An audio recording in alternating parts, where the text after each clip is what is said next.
pembahagian sel. Sel membahagi, cell division. Tapi kenapa sel perlu membahagi?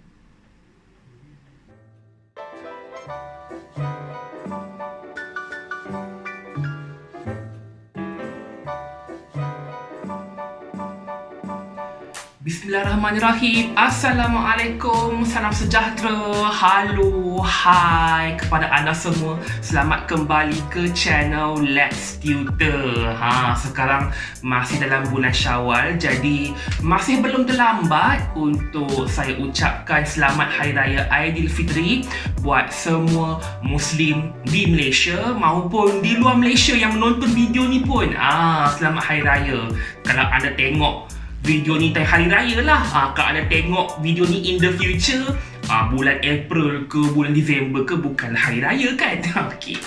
Jadi setelah bercuti selama lebih kurang dalam 2 minggu macam itu, kita kembali untuk sambung siri biologi tingkatan 4 KSSM kali ini dengan bab 6, iaitu pembahagian sel. Untuk video kali ini kita akan mulakan dengan dua subtopik. Yang pertama iaitu 6.1 pembahagian sel dan 6.2 kitar sel dan mitosis. Bab 6 ni dia ada 4 subtopik. Video kali ini kita akan go through dua subtopik yang pertama terlebih dahulu. Okey. Sebelum itu, kepada yang baru menonton video ini, tak pernah jumpa channel ni pun sebelum ni, dah langgan ke belum? Dah subscribe ke belum? Kalau belum subscribe, okey, nampak butang merah dekat bawah tu. Okey, klik subscribe sekarang. Okey, dah subscribe? Okey, jom kita mulakan bab 6. Pada awal video saya dah cakap, saya dah tanya kenapa sel perlu membahagi. Secara ringkas, sel ni perlu membahagi untuk menghasilkan sel-sel yang baru dan untuk menggantikan sel-sel yang lama yang telah rosak ataupun yang telah mati. Jadi sel ini, bagaimana sel baru dibentuk melalui pembahagian sel daripada suatu sel induk yang asal, sel induk yang original. Okey. Secara ringkas, pembahagian sel terbahagi kepada dua proses, iaitu karyokinesis dan juga cytokinesis. Karyokinesis ini ialah pembahagian nukleus. Pembahagian nukleus. Dalam nukleus ada maklumat genetik iaitu kromatin kan. Kromatin ni adalah kromosom dalam bentuk berbenang halus lah, dalam bentuk macam benang-benang macam itu. Itu kromatin dalam nukleus. Kromatin ni dia akan mengalami replikasi, dia akan menebal dan kemudian nukleus itu pun terpisah. Dia akan menjadi dua bahagian. Itu karyokinesis. Peringkat yang kedua, cytokinesis, iaitu pembahagian sitoplasma. Ada nama pun, cytokinesis. Jadi pembahagian sitoplasma. Selepas dua nukleus ini terbahagi, maka sitoplasma pula yang membahagi untuk menghasilkan dua sel anak yang baru daripada satu sel induk. Itu secara ringkaslah apa yang dimaksudkan dengan pembahagian sel. Sel boleh membahagi untuk menghasilkan dua jenis sel. Ada dua jenis sel hasil daripada pembahagian sel, iaitu sel soma dan juga sel pembiakan. Sel soma ni apa pula? Apa beza dengan sel saraf, dengan sel epitelium? Apa beza dengan sel darah? Sebenarnya sel soma ni adalah macam kategori lah. Dia kategori sel. Semua sel selain daripada sel pembiakan kita panggil sebagai sel soma. Somatic cell. Tak kisahlah sel epitelium ke, sel darah ke, sel saraf ke, semua itu kategori sebagai sel soma sebab dia bukannya sel pembiakan. Sel soma ini dihasilkan daripada proses mitosis. Sel soma daripada proses mitosis, dan sel soma mengandungi bilangan kromosom diploid. Kromosom diploid. Apa yang dimaksudkan dengan kromosom diploid ni? Diploid bermaksud Diploid ini bermaksud setiap sel soma mengandungi dua set kromosom yang sama. Dua set kromosom yang sama. Satu set kita panggil sebagai N. Kalau dua set, 2N. Bermaksud dua set kromosom lah. Kalau awak jumpa, sel ini mengandungi bilangan kromosom sebanyak 2N. Bermaksud dua set lah, dua set kromosom. Apa yang dimaksudkan dengan dua set ini? Contoh untuk kromosom nombor 1, kita ada 2. Dia sepasang. Untuk kromosom nombor 2 pun sepasang. Kromosom nombor 3 pun sepasang. Ini kita panggil sebagai dua set kromosom. Untuk setiap kromosom, untuk setiap jenis kromosom akan ada sepasang. Akan ada dua set kromosom yang sama struktur dan sama ciri. Dengan dia sama struktur dan sama ciri. Satu set, untuk setiap kromosom,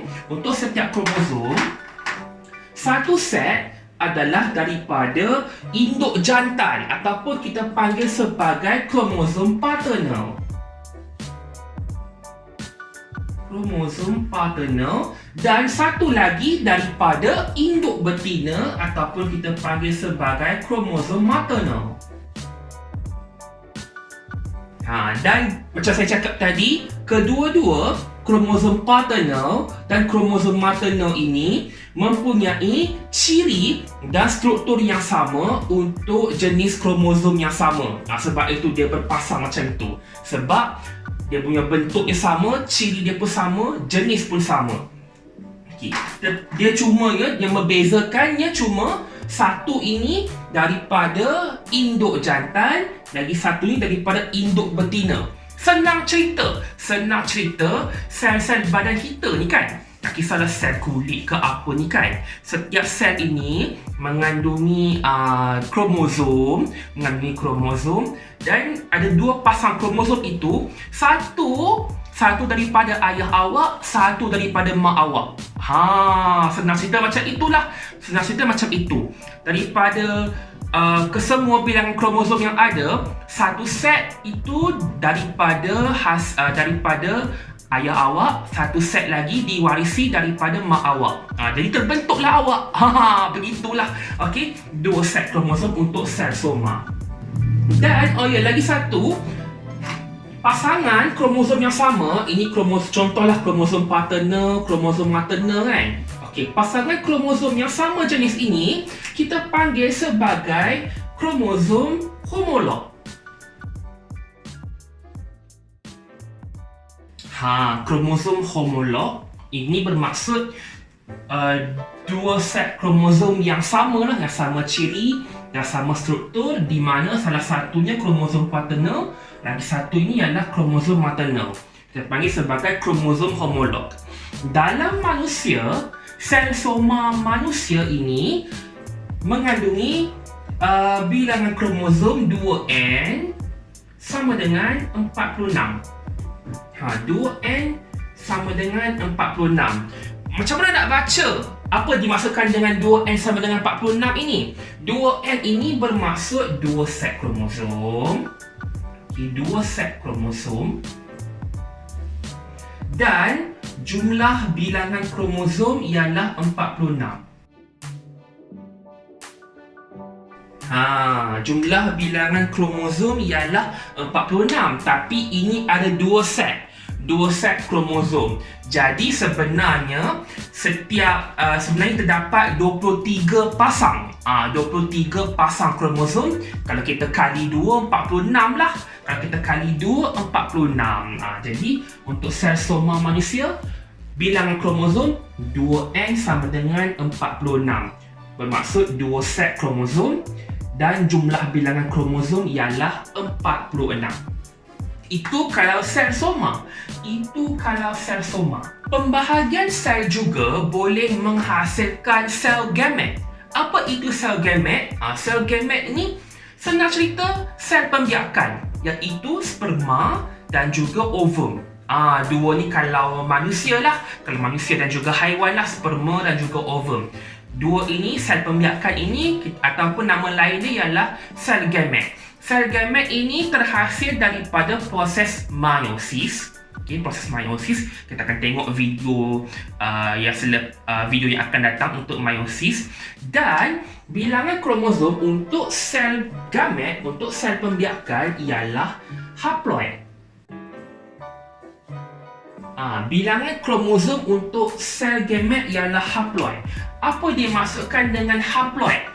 Awak cuma perlu ingat haploid macam perkataan half kan? Half, separuh. Jadi, untuk sel gamet mengandungi bilangan kromosom sebanyak N sahaja.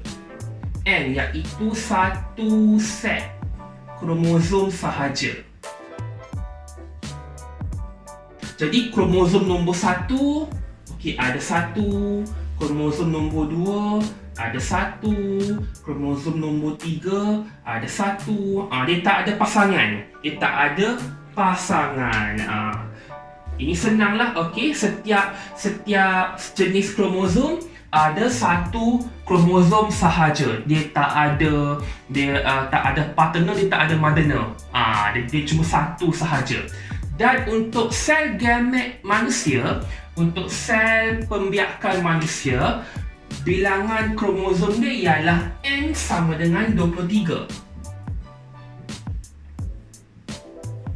N sama dengan 23 ini bermaksud, cara kita baca dia ialah N ini satu set kromosom dan jumlah bilangan kromosom ialah 23. Jumlah bilangan kromosom ialah 23. Sebab itu saya cakap sel soma ini dia ada partner, dia ada maternal. Kalau kita gabungkan, ini saya cakap macam silibus yang akan datang lah, silibus yang akan datang. Kalau kita gabungkan sperma dan juga ovum untuk pembiakan kan. Sperma dan juga ovum untuk pembiakan. Sperma ada 23. Ovum pun ada 23. Bila kita gabungkan, dia akan jadi zygote, dia akan jadi embrio, fetus dan kemudiannya menjadi seorang bayi yang sempurna.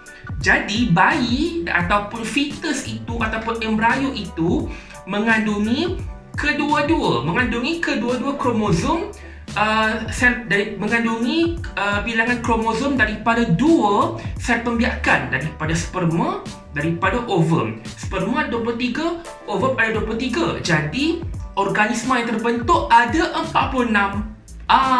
Disebabkan itu sel soma, sel-sel badan yang lain ini ada 46 kromosom, ada 2 set. Itu disebabkan oleh hasil daripada proses pembiakan. Itu silibus yang akan datang lah, saya cuma cerita sedikit je. Itu. Selesai untuk sel gamet dan juga sel soma. Seterusnya kita masuk pula kepada subtopik 6.2. Ringkaskan 6.1. 6.1 ini cuma untuk menerangkan pengenalan kepada pembahagian sel. 6.2. Kita masuk 6.2 pula, iaitu berkenaan kitar sel dan juga mitosis. Apa itu kitar sel? Secara definisinya, kitar sel ini ialah turutan kejadian ataupun turutan proses yang melibatkan penggandaan DNA dan juga pembahagian nukleus dan sitoplasma untuk menghasilkan dua sel anak. Senang cerita, ia ialah turutan proses, turutan fasa dalam pembahagian sel lah. Senang cerita. Kalau definisinya melibatkan penggandaan DNA, pembahagian sel untuk menghasilkan dua sel anak. Saya lukis dahulu.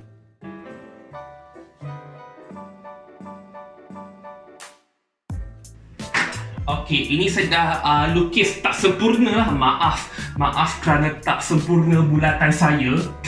Bulatan tak sempurna, tapi bolehlah kan untuk korang tengok kan. Tak sempurna sangat, tapi tak mengapa. Okey, untuk kitar sel ini terbahagi kepada dua peringkat yang besar, iaitu interfasa dan juga fasa M. Fasa M itu apa? Kejap lagi. Untuk interfasa yang ini, interfasa daripada sini, okey, interfasa sampai ke sini. Interfasa yang oranye ini, yang besar ini, yang melibatkan majoriti kitar sel ini, kita panggil sebagai interfasa. Or in English we call it as interface. Okay, interfasa.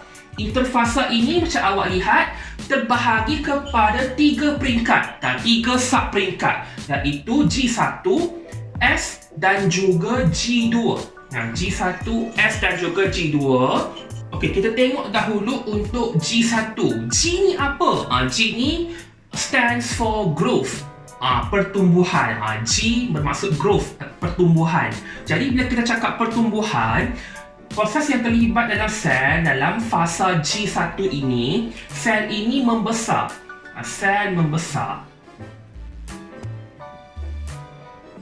Sel membesar, kemudian komponen-komponen sel dihasilkan. Lebih banyak komponen sel dihasilkan. Komponen sel dihasilkan. Dan protein yang diperlukan untuk kitar sel pun dihasilkan.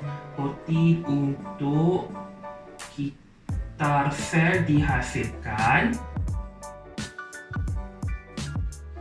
Dan kromatin dalam bentuk berbenang kan, macam saya cakap tadi, kromatin ni ialah kromosom dalam bentuk berbenang-berbenang yang halus. Jadi dalam fasa G1, kromatin itu akan mula berlipat, akan mula melilit dan menebal untuk membentuk kromosom. Kromatin menebal untuk membentuk kromosom. Kromatin dia macam satu benang halus macam ni je. Dia okey, di sini dia punya titik tengah dia okey. Kromatin berbenang halus. Kromosom dia tebal.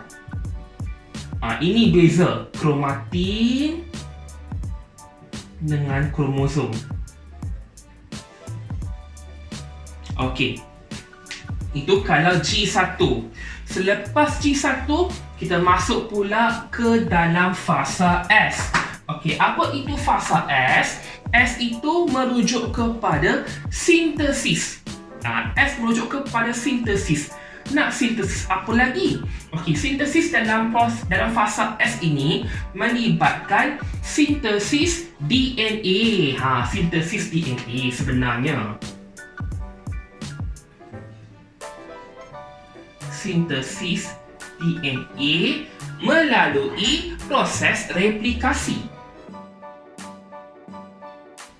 Apa itu replikasi? Replikasi ini nama pun replikasi, replication. Jadi kita cuma salin ataupun kita cuma menggandakan bilangan rantai DNA. Daripada satu rantai DNA induk, kita replikasikan untuk menjadi dua rantai DNA. Bila DNA pun terreplikasi, maka kromosom juga berganda menjadi dua juga. Kromosom berganda menjadi dua kromatik yang seiras. Kita panggil sebagai kromatik kembar, sister kromatik. Okay, tadi dalam fasa G1, dalam fasa G1 ini, kromatin menebal menjadi kromosom kan? Dan kromosom ini akan mengganda menjadi dua kromatik yang seiras. Kita panggilkan sebagai kromatik kembar. Kromatik kembar, sister kromatik. Dia macam ini. Dia macam itu. Okey, ini kromatik pertama. Kromatik pertama, ini kromatik kedua. Ini nombor 2 ni. Ini nombor 2. Ini yang nombor 1. Kedua-dua ini Kedua-dua ini kita panggilkan sebagai kromatik ini kromatik kembar sebab dia seiras, kita gandakan daripada kromatik yang daripada kromosom yang asal. Ini kita panggilkan sebagai kromatik lah. The whole structure kita panggilkan sebagai kromosom. Jangan tertukar. The whole structure ini, struktur keseluruhan kita panggil sebagai kromosom. Tetapi kalau kita bahagikan sebahagian, separuh-separuh, kan, separuh-separuh ini kita panggilkan sebagai kromatik. Ini kromatik. Kalau satu bahagian sahaja kromatik. Kalau apa hubungan kromatik ini dengan kromatik ini, kita panggilkan sebagai kromatik kembar. Okey, itu kalau fasa S. Fasa S. Lagi satu, kromatik kembar ini berpaut ataupun terikat pada tengah-tengah ni, kita panggil sebagai centromere. Ini kedua-dua kromatik kembar terikat pada tengah-tengah ni, tengah-tengah kromosom ni, kita panggil sebagai centromere. Jadi awak kena aware dengan nama struktur. Kadang-kadang soalan boleh bagi pad. Dia soalan bagi stepek je, gambar kromosom macam ini, dia suruh label yang mana centromere, yang mana kromatik, yang mana kromosom. Kadang-kadang soalan boleh tanya dari segi konsep melabel. Itu kita panggil sebagai konstruk, mengingat struktur kromosom. Itu fasa S untuk sintesis DNA. Kemudian kita masuk pula kepada fasa G2. Sama juga untuk G2. G2 pun bermaksud growth juga. Dekat sini juga bermaksud growth. Nak growth apa lagi? Growth ini bermaksud sel terus membesar. Sel semakin membesar. Dan fasa G2 inilah sel mengumpul tenaga. Sel mengumpul tenaga. Kenapa sel perlu kumpul tenaga? Sebab sebagai persediaan. Sel mengumpul tenaga dalam fasa G2 sebagai persiapan untuk memasuki ini, mitosis dan juga sitokinesis. Ini G1S dengan G2 interfasa, merangkumi majoriti ataupun merangkumi sebahagian besar daripada kitar sel. Ini interfasa. Bila G2 dah selesai, bila sel dah cukup tenaga untuk memulakan mitosis, maka kitar sel ini akan memasuki fasa M. Daripada sini sampai sini. Ini fasa M. M di sini merujuk kepada mitotik. Fasa mitosis lah. Fasa mitosis. M ini merujuk kepada mitosis. Dalam fasa M terbahagi kepada dua peringkat juga. Dalam fasa M terbahagi kepada dua peringkat, iaitu mitosis dan juga cytokinesis. Kalau awak ingat balik awal video tadi, kita cakap pembahagian sel ini umumnya terbahagikan kepada dua, karyokinesis dengan cytokinesis, kan? Jadi mitosis ini ialah salah satu jenis karyokinesis, salah satu jenis pembahagian nukleus. Kejap lagi kita akan masuk tentang peringkat-peringkat mitosis. Okey, sekarang kita nak bercakap pula tentang mitosis. Tadi dah kitar sel, kan? Selepas G2 dah selesai, sel dah kumpul tenaga yang mencukupi untuk membahagi, maka kita akan masuk fasa M, peringkat yang pertama, iaitu mitosis. Tadi kita bercakap tentang sel soma, kan? Awal-awal tadi kita bercakap tentang sel soma yang terhasil daripada proses mitosis. Jadi, bagaimana mitosis ini berlaku? Secara definisinya, mitosis ini ialah pembahagian nukleus sel induk untuk menjadi dua nukleus. pembahagian satu nukleus ini daripada satu nukleus induk menjadi dua nukleus.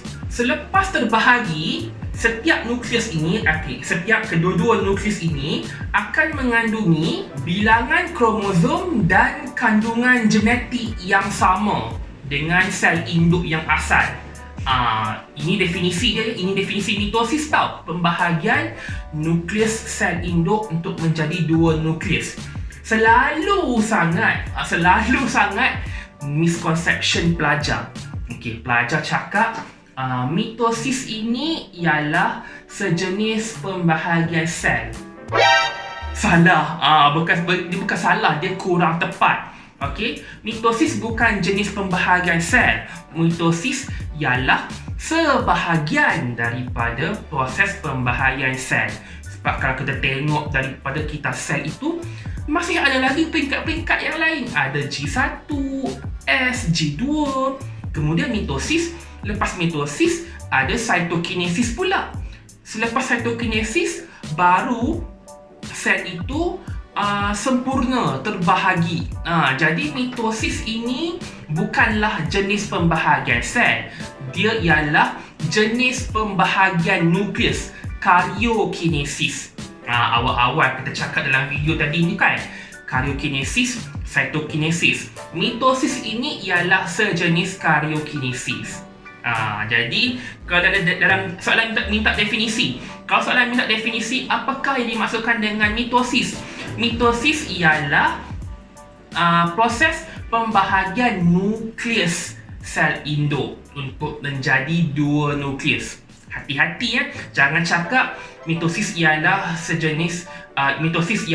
pembahagian sel induk. Dia bukan pembahagian sel, dia pembahagian nukleus. Betulkan konsep. Kita ada 4 peringkat dalam proses mitosis, iaitu profasa, metafasa, anafasa, telofasa. PMAT. PMAT kalau nak senang ingatlah, PMAT.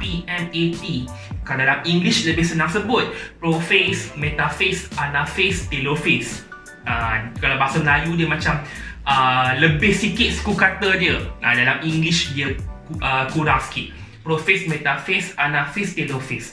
Profasa, metafasa, anafasa, telofasa. Kita go through satu demi satu. Peringkat pertama mitosis iaitu profasa.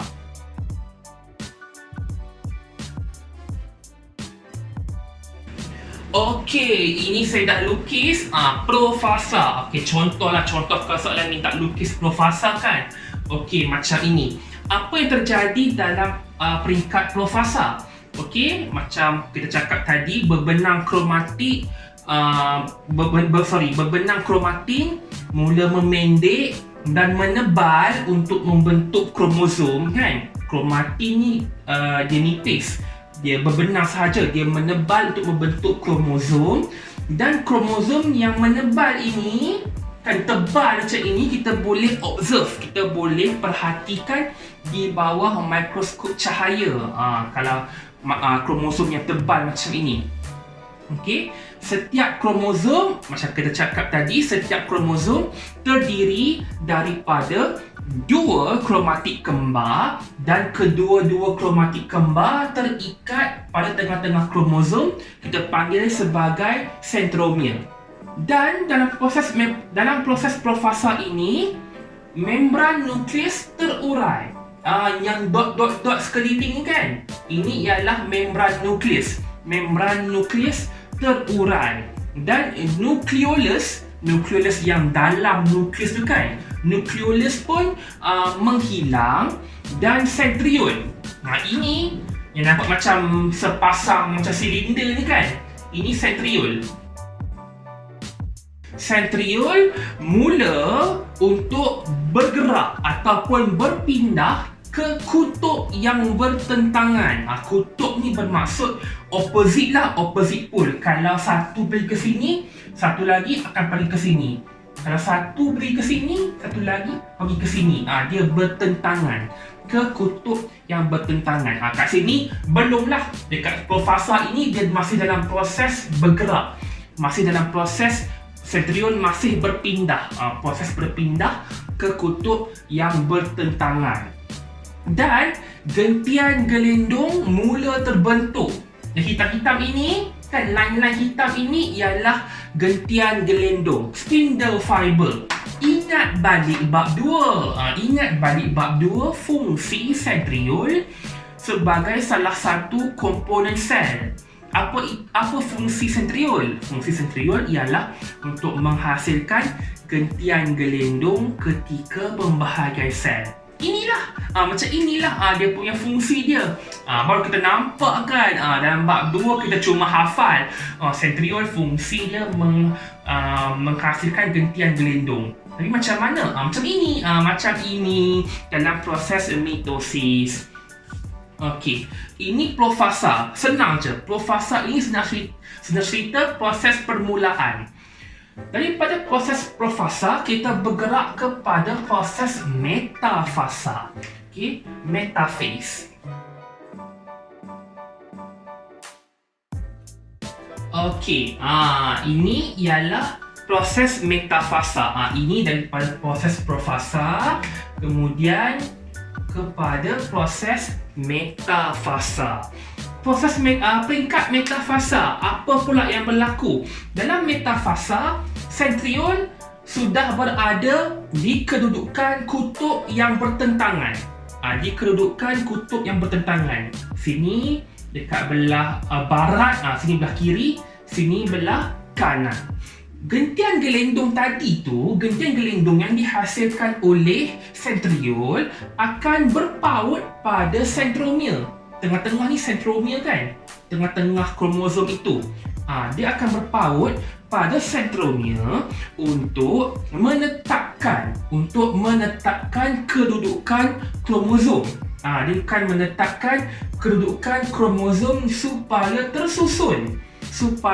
tersusun dalam satu barisan. Barisan ini kita panggil sebagai satah khatulistiwa.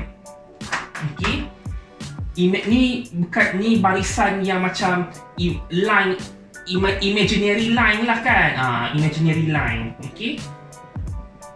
Ini satah ini kita panggil sebagai satah khatulistiwa, equatorial plane. Gentian gelendong dia akan melekat pada sentromere kromosom supaya dia akan susun, dia akan tetapkan kedudukan kromosom supaya tersusun dalam satu barisan pada satah khatulistiwa. Dan selepas tersusun, sentromere akan mula membahagi. Bila sentromere mula membahagi, ni sentromere ni kan, tengah-tengah kromosom ni kan, bila dia mula membahagi, metafasa berakhir. Itu dia punya sempadan dia. Bila metafasa berakhir? Bila sentromere mula membahagi. Bila sentromere mula membahagi, maka metafasa berakhir dan anafasa bermula. Lepas metafasa, anafasa. Kita tengok pula untuk anafasa.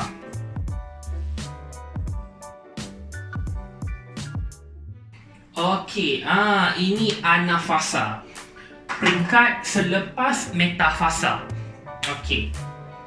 Selepas gentian gelendong berpaut pada sentromere, sentromere ini akan terpisah. Sentromere akan terbahagi kepada dua. Okey, daripada satu kromosom ini yang mengandungi dua kromatik, sentromere ini akan terbahagi kepada dua. Dia akan terbahagi kepada dua menyebabkan kromatik kembar ini terpisah. Kan, ini kromatik kembar kan, kedua-dua ini kromatik kembar. Dia terpisah, maka gentian gelendong akan memendek. Gentian gelendong spindle fiber ini dia akan memendek dan mengecut, menyebabkan kromatik kembar ini akan tertarik ke kutub yang berlainan. Kan? Ini kutub kan? Ini kutub. Jadi gentian gelindung ini menarik. Gentian gelindung dia menarik kromatik kembar yang berlainan ke kutub yang berlainan. Okey.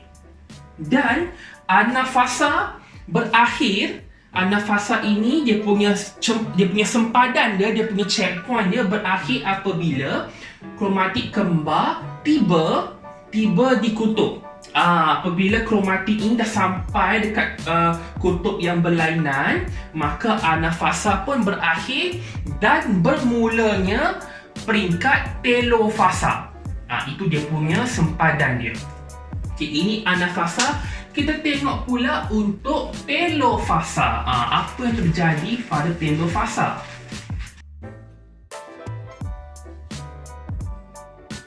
Okey, ini ialah peringkat telofasa.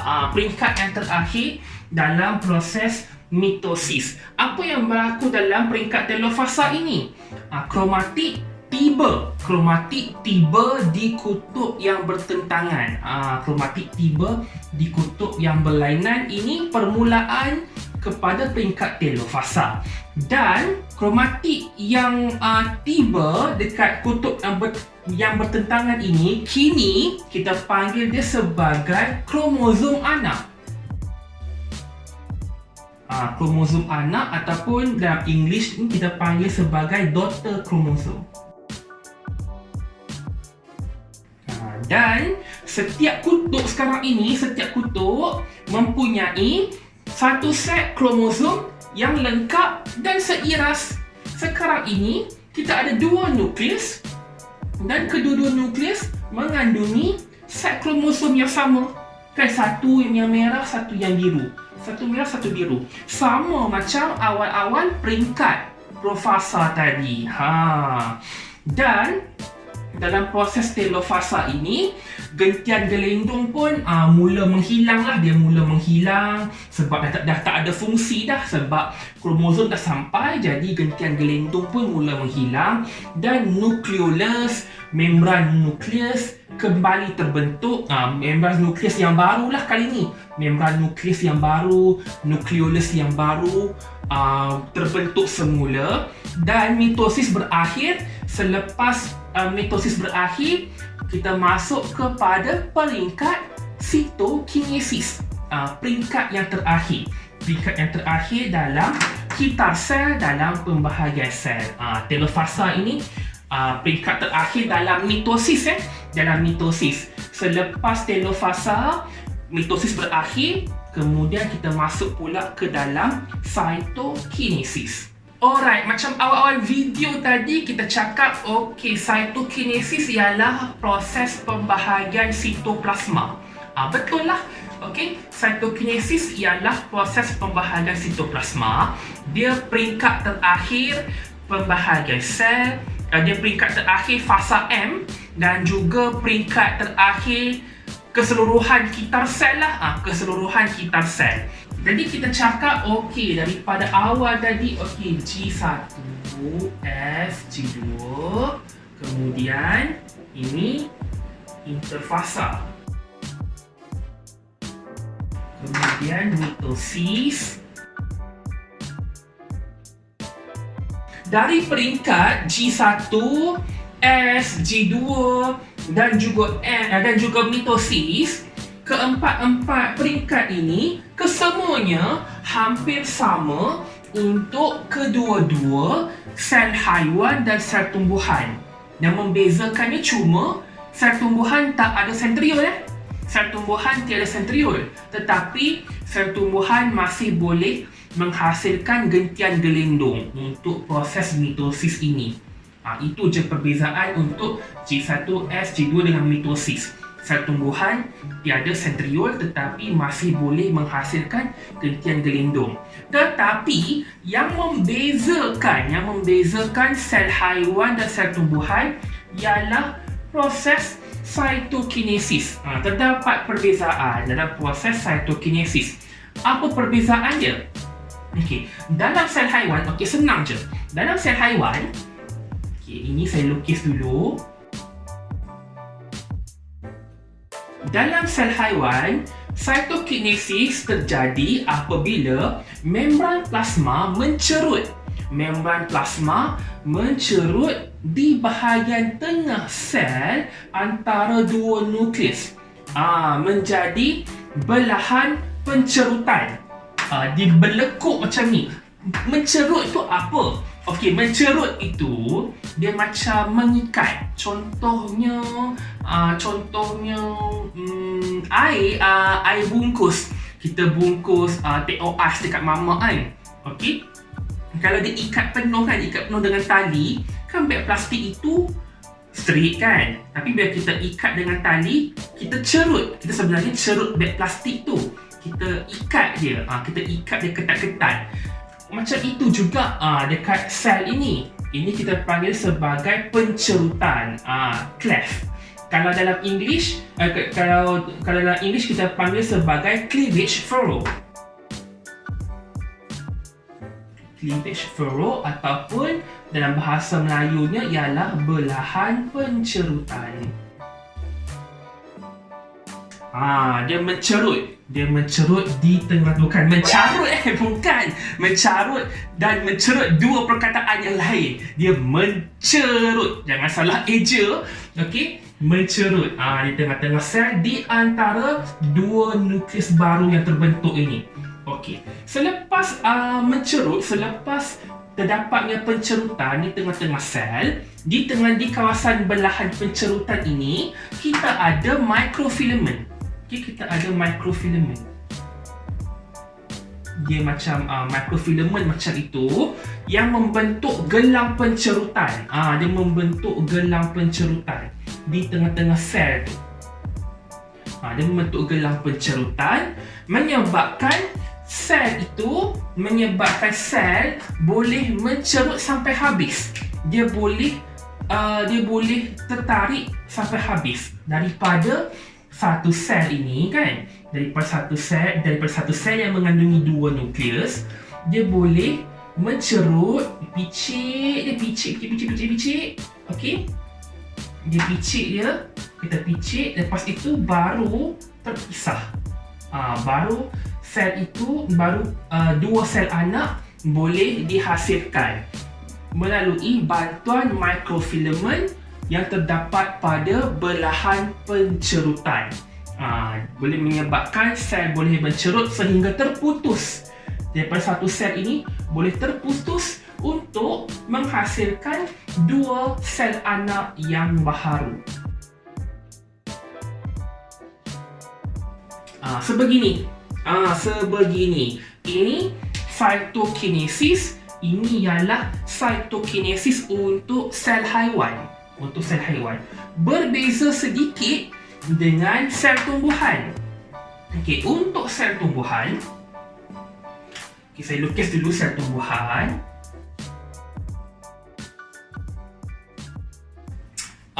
Yang purple itu dinding sel, yang hijau ni membran plasma. Ini dua nukleus baru yang terbentuk. Okey, cytokinesis dalam sel tumbuhan. Dalam sel tumbuhan, vesikel akan terbentuk. Vesikel akan terbentuk di tengah-tengah sel di antara dua nukleus yang baru tu. Jadi kita ada vesikel. Vesikel bulat-bulat macam ni kan. Vesikel bulat-bulat macam ini. Vesikel ini akan membentuk plug sel. Dia akan bergabung, banyak-banyak vesikel ini dia akan bergabung untuk membentuk plug sel. Dia petak-petak macam ni, lebih kurang lah kan. Dia akan membentuk plug sel di tengah-tengah tu. Okey. Plug sel ini kemudiannya dikelilingi oleh membran plasma. Membran plasma yang warna hijau ni kan. Dia akan dikelilingi oleh membran plasma. Dan di bahagian tengah-tengah, di bahagian ruang antara plug sel ni kan, di bahagian ruang antara plug sel ini akan diisi dengan bahan dinding sel yang baru. Okey, tengah-tengah ni kan, ruang antara plug sel ni kan, dia diisi dengan bahan dinding sel yang baharu.